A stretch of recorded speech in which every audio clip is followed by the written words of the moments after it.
Hello everyone, I am Dr. Manpal Singh Narula, Senior Consultant Orthopedics, Spine and Joint Replacement. आज हम बात करेंगे एक बहुत ही कॉमन कंडीशन जिसे स्लिप डिस्क या हम साइंटिफिकली उसको प्रोलैप्स्ड इंटरवर्टिब्रल डिस्क के नाम से जानते हैं। यूजुअली एक यंग इंडिविजुअल हमारे पास आता है कि वो suddenly he bent to lift some weight और वो थोड़ा सा भी कुछ झुका था कुछ काम करने के लिए and suddenly there is a catch in the back, acute onset back pain जिसे हम कहते हैं। और कई बार ऐसा भी होता है कि धीरे धीरे बैक पेन शुरू होती है and suddenly it worsens, usually एक young to middle aged individual. और शुरू में सिर्फ बैक एक की हिस्ट्री होती है, फिर कुछ दिनों के बाद the pain starts to go down the leg, या तो राइट लेग में या लेफ्ट लेग में या कई बार दोनों लेग में।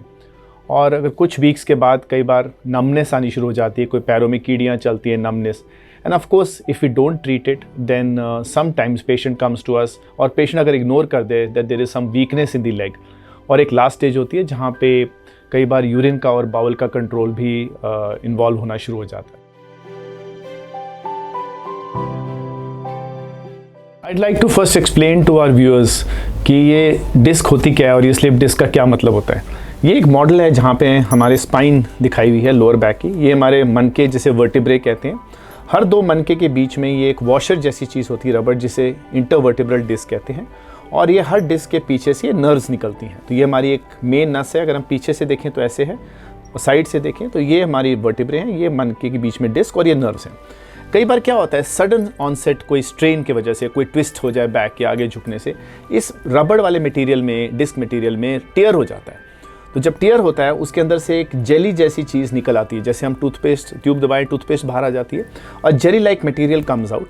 And when this material comes out, ये नर्व को कंप्रेस करना शुरू कर देता है। तो डिपेंडिंग कि राइट नर्व को या लेफ्ट नर्व पे कंप्रेशन होता है, तो ये रेड जो पोर्शन है, this is the disc material which is come out and it is pressing on the spinal nerve root.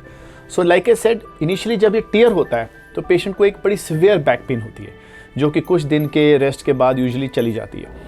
और फिर जब ये मटेरियल जो लीक आउट, जब ये नर्व पे प्रेस करना शुरू कर देता है, जिसे हम स्टेज 2 कहते हैं, जब ये पेन लेग में आना शुरू हो जाता है। So the day patient says कि जी मेरी पेन लेग में आ रहा है, तो हम इसको थोड़ा सा सीरियसली लेते हैं और इसमें यूजुअली हम एक MRI एडवाइस करते हैं। क्योंकि मैंने बताया था पहले जैसे कि अगर हम इसको इग्नोर करेंगे तो आगे जाके जब ये नर्व पे कंप्रेशन और बढ़ेगा, जिसे हम स्टेज 3 कहते हैं, तो पैरों में कीड़ियाँ या नमनेस आनी शुरू हो जाती है, और ऑफकोर्स फिर बाद में पैरों में वीकनेस आनी शुरू हो जाती है।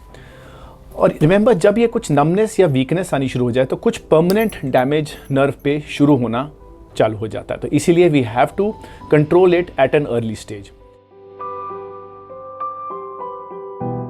Please remember, this diagnosis of slip disc is not made on an X-ray. So whenever the pain is going down the leg, we advise an MRI. और MRI में हम देखते हैं कि ये डिस्क मटेरियल कितना निकला हुआ है और कितना नर्व पे प्रेस कर रहा है, उसके ऊपर हमारा ट्रीटमेंट बेस्ड होता है। Now coming to the treatment, 95% of these slip discs are managed very well with an initial period of bed rest, then followed by physiotherapy and some muscle relaxants. इससे आगे ज़रूरत नहीं पड़ती।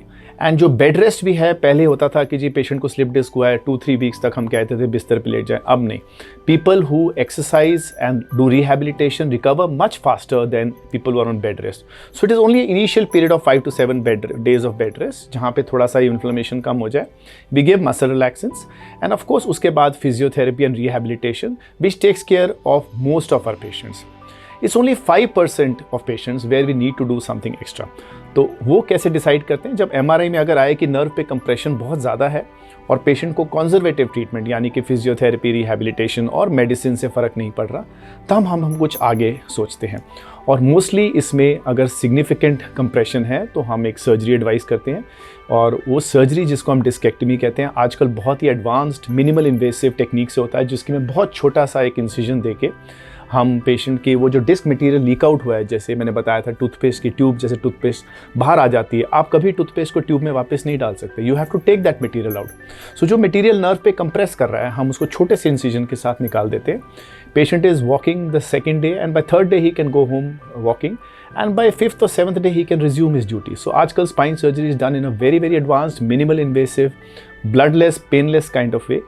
और पेशेंट की recovery बहुत ही फास्ट होती है। जो पहले एक डर होता था स्पाइन सर्जरी का, वो अब नहीं है। But only people who really require the surgery we operate, otherwise most of the people do not require surgery. हाँ, बीच में एक और भी कंडीशन होती है जहाँ पे पेशेंट अभी सर्जरी के लिए विलिंग नहीं है, या कुछ एज एडवांस है जहाँ पे हम सर्जरी नहीं कर पाते, और या फिर कभी हमें लगता है कि नर्व कंप्रेशन अभी इतना सिग्निफिकेंट नहीं है, लेकिन पेशेंट कंजर्वेटिव ट्रीटमेंट से रिस्पॉन्ड नहीं कर रहा, तो हम स्पाइन में एक इंजेक्शन लगा देते हैं जिसे हम एपिड्यूरल या रूट ब्लॉक कहते हैं। उस नर्व को हम ब्लॉक कर देते हैं और उससे भी काफ़ी रिलीफ आ जाता है। So most of the patients respond to a conservative and few people require an injection and very few people require surgery. But surgery if done properly and under the proper guidance in a good technique is very successful. इसमें बिल्कुल डरने की ज़रूरत नहीं है।